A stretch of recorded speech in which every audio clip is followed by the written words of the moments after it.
있습니다. 시편도 마찬가지겠지만 당시 이스라엘 백성들의 그 삶 또는 그들이 살아가는 그 땅의 이 배경이 되는 이 길을 인생과 연결을 해서 설명들을 해왔습니다. 그래서 우리도 인생은 나그네 길이다라는 여러 가지 표현들을 사용합니다만, 그들은 지금처럼 이런 많은 도시를 갖고 있지 않았고, 또 길을 만들 수 있는 그런 기술력이 없었습니다. 그러니까 자연적으로 생성된 그 길을 사용을 하다 보니까 그 길들이 많은 교통수단이기는 분명하지만 그것들이 불편하기도 하고, 또 그 길에서 일어나는 수많은 사건 사고들이 있었습니다. 그래서 인생을 길로 표현해서 많이 설명을 해왔습니다. 오늘 우리가 읽은 말씀도 바른 길이라고 설명을 하고, 그 이어지는 두 번째 대조적인 표현이 굽은 길이라고 설명을 했습니다. 분명히 대조적인 설명인데, 바른 길 그리고 굽은 길이라고 하면 아마도 그들이 살아가면서 일상 속에서 보아지는 대하게 되는 두 개의 길, 대표적인 두 개의 길을 설명하는 것처럼 보입니다. 굽은 길이라고 하는 것은 말 그대로 길이 이렇게 곧게 나 있지 않고 구불구불하게 생성된 그런 길을 의미할 겁니다. 어찌 보면 그 길이 마치 우리의 인생과 같아서 그 길을 통해서 솔로몬은 지혜를 지금 설명하고자 하는 것으로 보입니다. 바른 길이라고 하는 말은 바르다라고 하는 말에서 의미한 것처럼 흠이 없고 온전하다라는 것을 기본적으로 가지고 있는 표현입니다. 하나님께 제물로 드리는 짐승을 묘사할 때 자주 사용된 종교적 의미이기도 하고요. 바르다, 또 29절에서는 이 단어가 정직하다라고도 번역이 됐습니다. 그래서 바르다라고 하는 것은 길이 곧게 나아 있는 상태를 설명함과 동시에 그 곧게 길이 나아 있다라는 것이 정직하고 바르다라는 것을 의미하기도 합니다. 바른 길로 행하다라고 하는 것은 그의 마음과 언행이 일치하다라는 것을 의미하지만, 그렇다고 죄를 전혀 짓지 않는다라는 그런 말은 아닙니다. 짓지 않도록 노력하고 최선을 다한다라고 하는 의미로 우리는 보아야 합니다. 그래서 길이 늘 바른 길로만 있지는 않습니다. 한쪽은 그냥 굽은 길로 계속되거나 또 한쪽은 바른 길로만 계속되지 않죠. 가다 보면 길이 바르게 곧게 나아 있다가도 또 어느 한 부분에서는 굽은 길이 나오기도 합니다. 그러니까 한쪽은 이 곧게 나아 있는 길만 있고 한쪽은 굽은 길로만 이렇게 만들어진 그런 의미는 아닐 겁니다. 다양한 길을 접하게 될 텐데, 여기서 길을 설명하고자 하는 게 아니라 길을 통해서 우리의 삶의 모습을 조명하고자 합니다. 사람의 걸음걸이, 이 길을 걷다라고 하는 것을 말 그대로 인생의 표현에서 인생 여정을 가는 것으로 설명을 하자면, 곧은 길로 가는 사람은 평안할 것을 지금 설명을 하면서, 이 평안이라고 하는 것은 말씀드린 것처럼 길이 곧게 나아 있다 그래서 그것을 평안으로 연결하기는 쉽지 않습니다. 오히려 이 곧게 나아 있는 그 길을 통해서 그냥 단순히 편하다, 그 길이 편하다, 다니기가 편하다라는 걸 말하고자 함이 아니라 어떠한 상황 가운데서도 하나님께서 그 발걸음을 지켜주신다라는 것을 강조하고자 합니다. 굽은 길로 행하는 사람은 드러나게 된다라고 설명하는데요. 이 굽다라고 하는 말은 꼬이고 뒤틀렸다라고 하는 의미를 가지고 있습니다.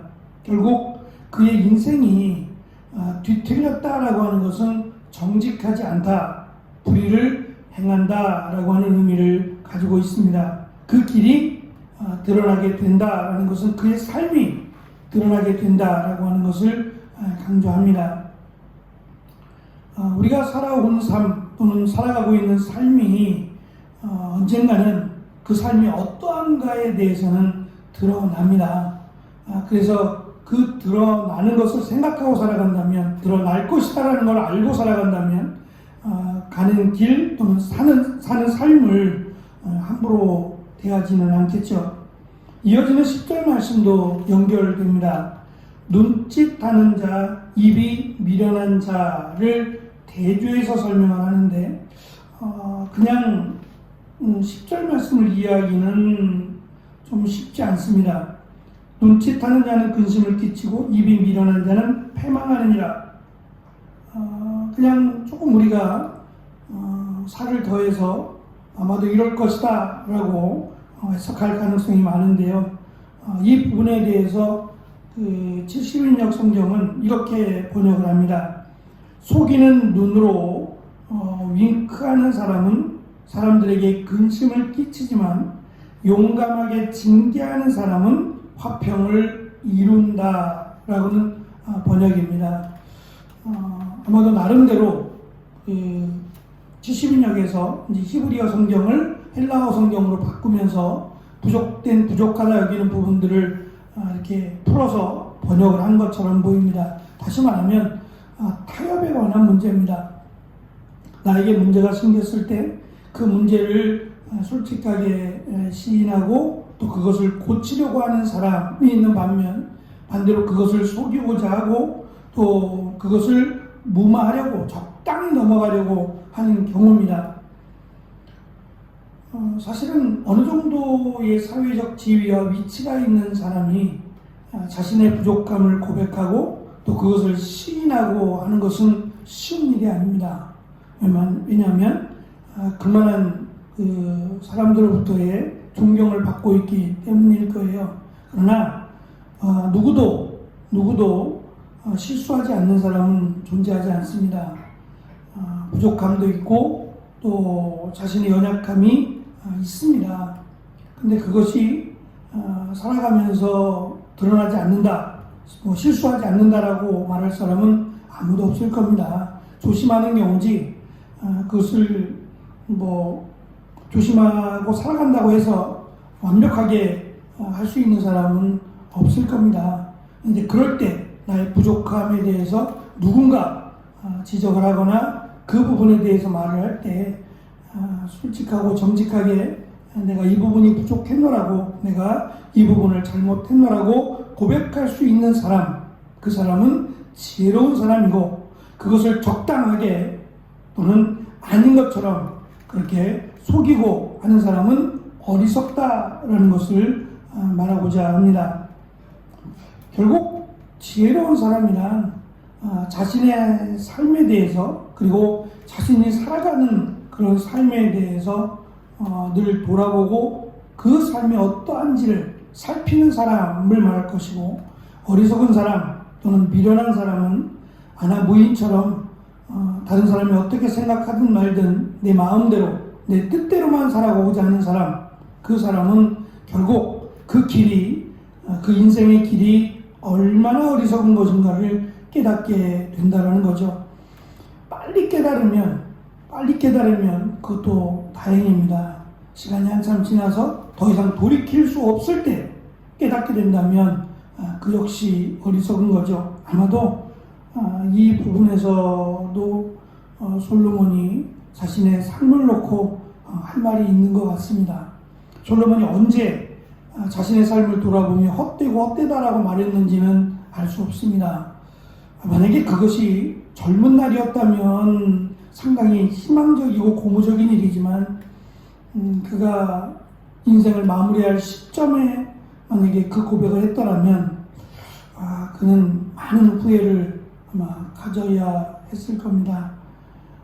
나를 돌아본다는 것은 결코 쉬운 일만은 아닌 것 같아요.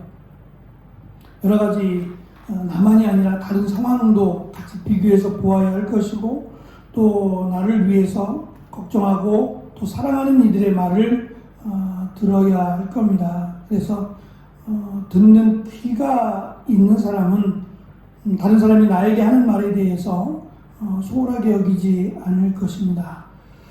우리가 살아가는 삶 속에서 또 우리의 가는 길 여정 속에서 나만이 아니라 함께 가는 그런 여정이 되어야 할 것이고, 또 그 여정을 우리가 돌아볼 때에 오늘도 또 매일매일의 삶을 돌아보고 살펴볼 때에 부족하지만 완벽하진 않지만 그래도 후회함이 없는 오늘도 하루 수고했노라고 열심히 살았노라고 고백할 수 있는 다짐이 있는 그런 지혜로운 삶을 살아가는 우리가 되시기를 간절히 축원합니다. 기도하겠습니다.